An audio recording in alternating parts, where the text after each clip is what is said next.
तो अब जैसे अभी नोएडा में पहला 8 लेन हाईवे बना दिल्ली में, जो आपको द्वारिका से इंटरनेशनल एयरपोर्ट तक के रूट को सिर्फ 4 से 5 मिनट 8 मिनट में कवर कर देगा। 8 लेन है, मोदी ने उसका इनॉग्रेशन किया। उसमें टोल प्लाजा पे आपको रुकना नहीं है। जो हाई सिक्योरिटी नंबर प्लेट हैस्पा लगी थी, ठीक है, उसका यूज होगा। उसमें यूएस वाली कंडीशन में मल्टी लेवल कैमरास लगे जो आपकी गाड़ी की फोटो खींचेंगे और आपके अकाउंट से पैसा कट जाएगा। Now no need to have FASTag. FASTag का जमाना जाने वाला है, आने वाले टाइम पे हर जगह लगेगा। ये होगा स्मार्ट यूज।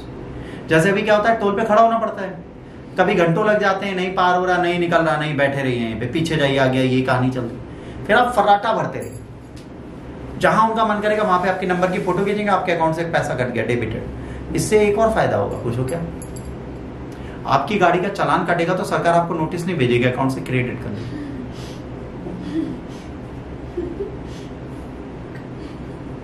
आप स्टंट दिखा रहे, सरकार ने फोटो खींची, आप उधर स्टंट दिखा रहे, इधर 20,000 माइनस आपके अकाउंट से।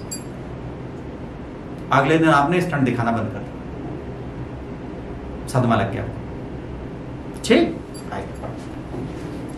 Highway toll collection reforms ending the perpetual tolling. Public accounts committee parliament has recommended major reform in toll collection practice in national highway.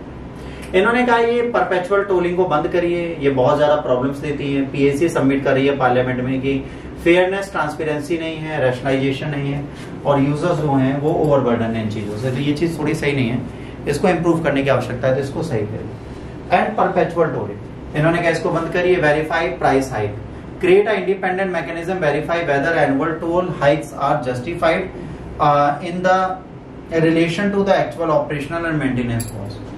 जो आप टोल का प्राइस हाइक करते हैं कि एक्चुअल मेंटेनेंस इतने रुपए की होनी चाहिए, क्या वो सच में अफोर्डेबल है? वो है अफोर्डेबल? तो ये कह रहे हैं फालतू में टोल मत बढ़ाइए अगर रीजन नहीं है। इसके बाद establish a specialised regulatory authorities to ensure transparency, fairness in toll determination, collection, regulation. अब इन्होंने कहा स्पेशलाइज्ड रेगुलेटरी अथॉरिटी हो जो इंश्योर करें transparency, fairness in toll determination, collection and regulation. इसके बाद commuter reimbursement, commuter should be रिवर्स when the road construction disturbs uses. जब भी रोड कंस्ट्रक्शन हो रहा हो और वहां पे यूज ना हो रहा हो तो उनको टोल नहीं देना चाहिए। भाई रोड बन रही है हाईवे पे और हम गाड़ी लेके जा रहे हैं, कहते हैं अबाउट टर्न, ये कौन सी? आज आप Agra Kanpur express way, Agra Lucknow express way चले जाइए, बीच के 4-5 किलोमीटर कंस्ट्रक्शन होता रहता है, तो आप धीरे धीरे रेंगते। While acknowledging the widespread use of FASTags, the committee noted that traffic bottlenecks persist due to the scanner malfunction at toll plaza। Toll plaza में स्कैनर का माल फंक्शन बहुत होता है, जिसके चक्कर में क्या होता है, गाड़ियां टाइमली निकल नहीं पाती, गाड़ियों को बहुत सारी प्रॉब्लम्स हो जाती हैं और बहुत सारी समस्याओं का सामना करना पड़ता है। तो सरकार चाहती है कि भाई ऐसी चीजों को हम बंद करें। PAC recommended setting up on site service for motorists to top up, buy or replace FASTag, ensuring smoother traffic movement. On site service मिलनी चाहिए, जो मोटर लेके आ रहा है कि उसका फास्टैग तुरंत चेक करें, तुरंत रिप्लेस करें और तुरंत उसको चार्ज करें।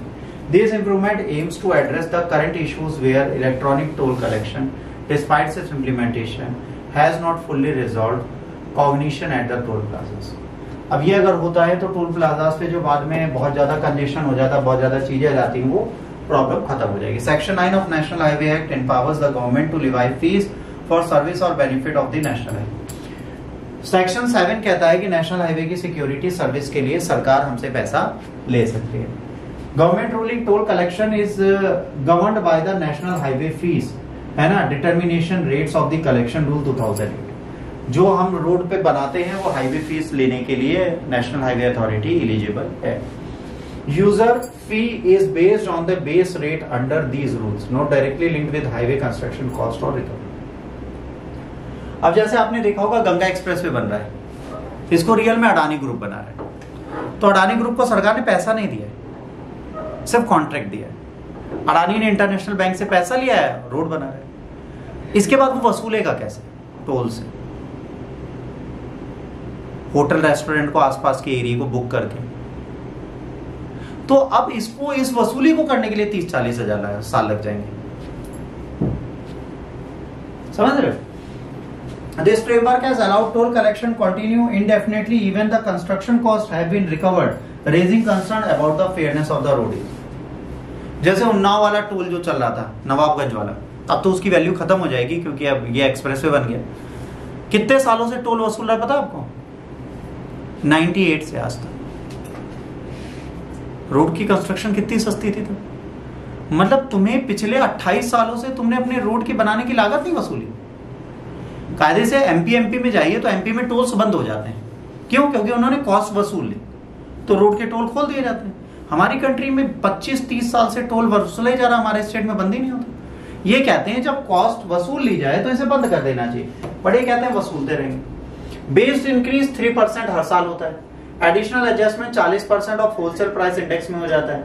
WPI कंपोनेंट है, वेरिएबल कॉस्ट ऑपरेशनल और मेंटेनेंस की इसमें बढ़ती जाती है। PAC ने कहा कि भाई इतना पैसा अगर आप बढ़ाते जाते हैं बार बार तो आने वाले टाइम पे क्लाइंट जाएंगे नहीं रोडों। मान लीजिए आज यहां से उन्नाव जाना 600 रुपए टोल हो जाए, तो भाई 100 रुपए में तो बस से चले जाएंगे और 100 रुपए में आ जाएंगे। 600 रुपए गाड़ी का टोल दें, 3000 का तेल फूकें, इससे बढ़िया बस से चले जाएंगे। तो सरकार का अपना कहना सही है, इनका अपना कहना सही है कि बार बार आप इसे बढ़ाओगे तो दिक्कत होगी। Government correction for publicly funded highways tolls are corrected directly by the union government. जो पब्लिकली फंडेड हाईवेज हैं उसमें सरकार करेक्ट करती है।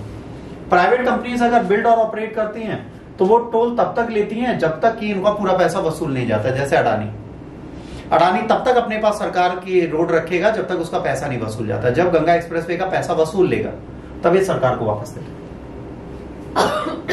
तब तक ओनरशिप अडानी ग्रुप की रहेगी, उसमें लिखा होगा Adani group, operate and maintained and constructed by Adani group. Adani देगा नहीं वापस, पैसा वसूलेगा तो देगा, वरना आप करते रहो कुछ, कोई फर्क नहीं पड़ता। Government transfer toll collection rights to private entities for a fix period of exchange for upfront payment. अब टोल ऑपरेटर ट्रांसफर क्या है? प्राइवेट एंटिटीज जो होती हैं, ठीक है, फिक्स पीरियड में एक्सचेंज करती हैं अपफ्रंट पेमेंट इसकी जो होती है। Infrastructure investment vehicle that own and operate infrastructure assets collecting tolls as the revenue for respective investments. ठीक है, अब इसके बाद 2008 में अमेंडमेंट हुआ था। NHAI मैनेज करता है हाईवे, ठीक। अमेंडमेंट इफेक्टिवली रिमूव करता है time limit for the toll collection. तो ये कह सकते हैं कि अब इसमें रिफॉर्म की जरूरत है। अगर आप इसको हटाएंगे तो हमें फायदा होगा, अगर ये नहीं करोगे तो आपको लॉस होता रहेगा। टोल कलेक्शन देखिए ऐसे बढ़ता चला गया। $60,000 के आसपास हम लोग पहुंचने वाले पर मंथ कलेक्शन में टोल। मिनिस्ट्री रिस्पांस क्या है? Ministry of road transport highway acknowledge करती है पब्लिक अकाउंट कमेटी को, कंफर्म करती है, कॉम्प्रिहेंसिव स्टडीज की जाएगी नीति आयोग के साथ, और फिर हम इस रिफ्लेक्शन को देखेंगे और ये देखेंगे कि टोल में हमें बदलाव करने की आवश्यकता है कि नहीं। अब यहाँ पर बात क्या आती है, देखा जाएगा व्हीकल ऑपरेटिंग कॉस्ट क्या है, कैसे व्हीकल्स हैं, इनका ऑपरेटिंग क्या है, हाईवे का डैमेज कौन सी गाड़ी कितना करती है, और विलिंगनेस पूल कि एक बंदा कितना पैसा पे करने के लिए विलिंग है, वो कितना चाहता है पे करना, उसके बाद वो टोल उस पर नहीं लगाया जाए।